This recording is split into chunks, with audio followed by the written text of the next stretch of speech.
Good day po. Ako po si Dave, currently student of Cavite State University General Trias City Campus with the course of Bachelor of Science in Office Administration. So today po, papakita ko po sa inyo yung mga basic punches, footwork, and defense po sa nilecture po naming boxing.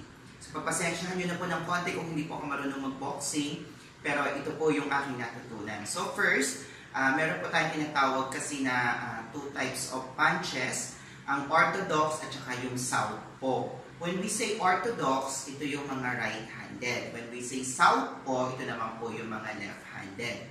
So kapag po tayo ay mag-posisyon para sa basic punches, ito naman po yung itsura or posisyon ng ating paa po.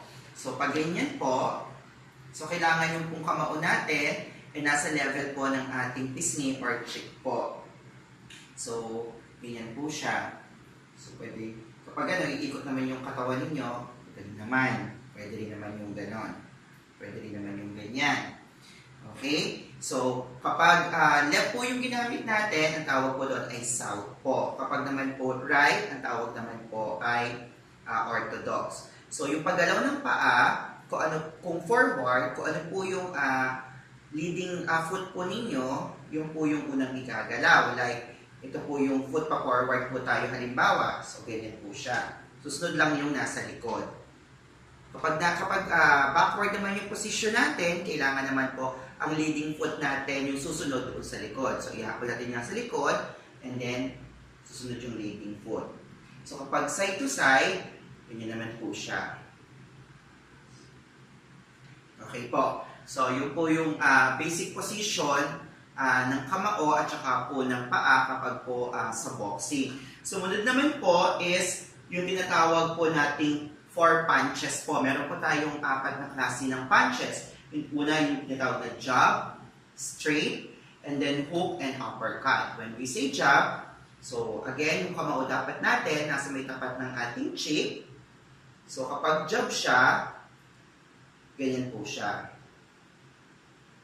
Kapag naman po siya ay straight, ganoon naman po. So, kapag hook, ganoon naman po. Then, kapag uppercut naman po, ganoon naman po. And then, doon naman po tayo sa mga basic defense. So, meron tayong 5 klase ng basic defense, which is yung stiff. So, ang stiff is ganyan lang po siya. So, parang kino-cover nyo lang yung mukha ninyo. When we say tab and whip, ibig sabihin, tab and whip. Tab and whip. And then, yung sumunod naman po, yung tinatawag po natin, parry and block. When we say parry and block, so position natin yung kamao natin, parry and block. Iba-block po natin yung kalaban natin. Sa kabila, ganun din po. Parry and block. So, pwede sa katawan din yung parry and block. Parry and block. Parry and block. And then, yung sumunod is yung cover up na tinatawag. O cover up lang natin. So, kailangan cover yung ating part ng mukha kapag po tayo ay gagamit ng defense na cover up. And then, lastly, yung po tinatawag nating clinch. So, yung clinch, parang yayakapin nyo lang po yung kalaban po ninyo. So, ang position po niya is pa ganun. So, isipin natin na dito yung kalaban nyo, nasa baba ng kilikili at saka nasa may balikat niya po. So, yun po yung aking natutunan sa basic defense, footwork, and basic punches sa aming subject na Fit 1. At yun po yung hinulog po sa amin sa video tungkol sa vaccine. Maraming salamat po.